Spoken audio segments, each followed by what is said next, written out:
Buenos días, este es un resumen de la clase que dio ICT el día de ayer, 9 de febrero. Vamos a hacer un recuento de la clase que hizo ayer, 9 de febrero, ICT. Estamos en el S&P 500. Aquí tengo una línea que está marcando las 8:30 de la mañana. Aquí fue la apertura del mercado. Y a las 9:30 fue la apertura del New York Stock Exchange, que es la apertura oficial de estos mercados. Entonces, vemos como a las 9:30 el precio encontró resistencia en un Fair Value Gap antiguo. Este Fair Value Gap lo habíamos marcado en el día anterior y vemos como antes de la apertura de Nueva York el precio vino, lo balanceó, salió de él, regresó y lo usó como una resistencia. El precio llega a este Fair Value Gap que tenemos marcado de rosa, regresa nuevamente al Fair Value Gap que se había vuelto una resistencia de esta línea amarilla, consolida un poco en la zona y rompe. Una vez que rompe este Fair Value Gap, debemos de tener medido también el 50% de ese Fair Value Gap. ICT a este 50% lo llama Consequent Encroachment y lo abrevia a veces con una C y una E.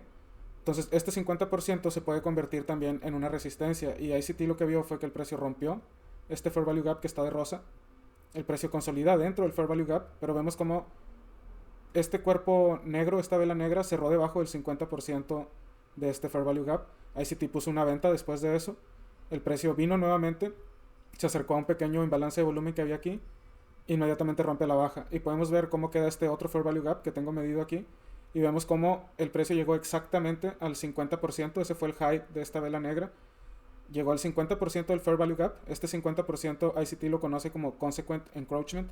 Entonces el precio llega a ese 50%, rompe nuevamente a la baja.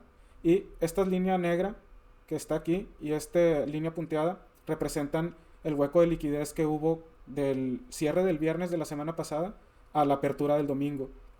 Entonces aquí, esto que está aquí es un hueco de liquidez. Si me voy a la gráfica de 15 minutos, aquí estamos viendo, aquí cerró el viernes la semana pasada y aquí abrió el domingo esta semana. Entonces ICT dice que estos espacios entre cada semana son altamente sensibles y él marca el cierre del viernes, la apertura del domingo y el 50% entre ese rango. Así que eso es lo que estamos viendo aquí. Vemos que el precio toma como resistencia nuevamente el 50% de ese hueco de liquidez y vuelve a romper a la baja. Ya estando en la sesión de la tarde, aquí estoy marcando la 1 de la tarde. Cuando el precio entra a la 1 de la tarde empieza a consolidar. A la 1:30 se activa el macro de la tarde, el macro del algoritmo según la teoría de ICT. Y vemos como el precio rompe a la baja, se lleva este swing low y deja otro Fair Value Gap que está coloreado de rosa. Este Fair Value Gap menciona ICT que aquí se pueden poner ventas porque el precio cuando rompe a la baja, este fue el último Fair Value Gap que dejó y vemos como el precio lo empieza a respetar como una resistencia y rompe nuevamente a la baja. Deja este imbalance de volumen, lo voy a colorear. El espacio entre estas dos velas negras es un imbalance de volumen.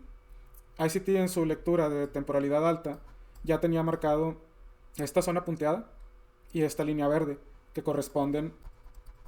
Vemos como la línea punteada que estábamos viendo corresponde al 50% de este Fair Value Gap que está coloreado de rosa. Y la línea verde corresponde a la base de esta vela negra que fue la última antes de que el precio rompiera el alza. Así que una vez que el precio rompe la baja, deja este Fair Value Gap, el precio regresa, balancea el Fair Value Gap. La segunda vez que regresa vemos como todos los cuerpos cierran debajo del Fair Value Gap. Rompe la baja, deja este imbalance. Cuando el precio regresa al imbalance ahí se puede poner una venta, porque en la temporalidad más alta sabemos que el precio puede venir a esta zona punteada, que era un Fair Value Gap, que fue el Fair Value Gap que vimos anteriormente, y esta línea verde que era la base de la última vela negra antes de que el precio rompiera al alza. Así que ICT también lo que hizo fue que él midió esta zona.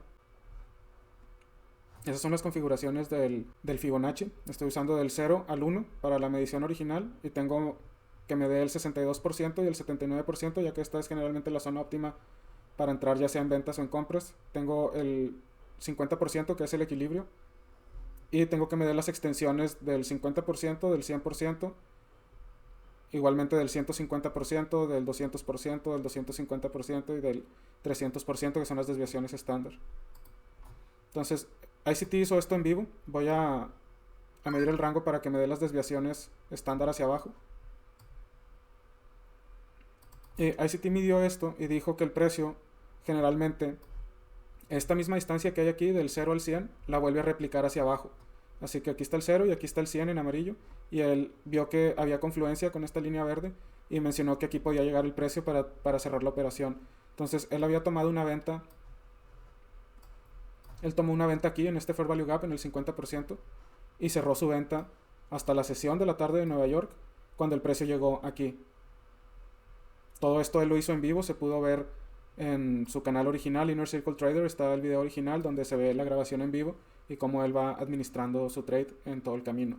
Ahí sí te menciona que debemos de hacer mucha backtesting, mucha práctica, porque aunque conozcamos estos términos como el imbalance de volumen, el Fair Value Gap o sepamos usar el Fibonacci, ahí sí te menciona que necesitamos ver en qué PD arrays nosotros funcionamos mejor y eso solamente nos lo va a dar la práctica. Él dice que va a haber personas que van a ser buenas con el Fair Value Gap, dice que va a haber personas que van a ser buenas con los breaker, personas que van a ser buenas con order blocks, entonces es necesario que tengamos mucha práctica para que también nos conozcamos a nosotros como traders antes siquiera de querer operar en demo. Él dice que primero es el backtesting y mucha gente se salta el backtesting y quieren aprender en una cuenta demo en vivo y él no recomienda eso. Eso fue lo que él dijo en su video, que él recomienda que se haga backtesting antes de querer estar en los mercados en vivo.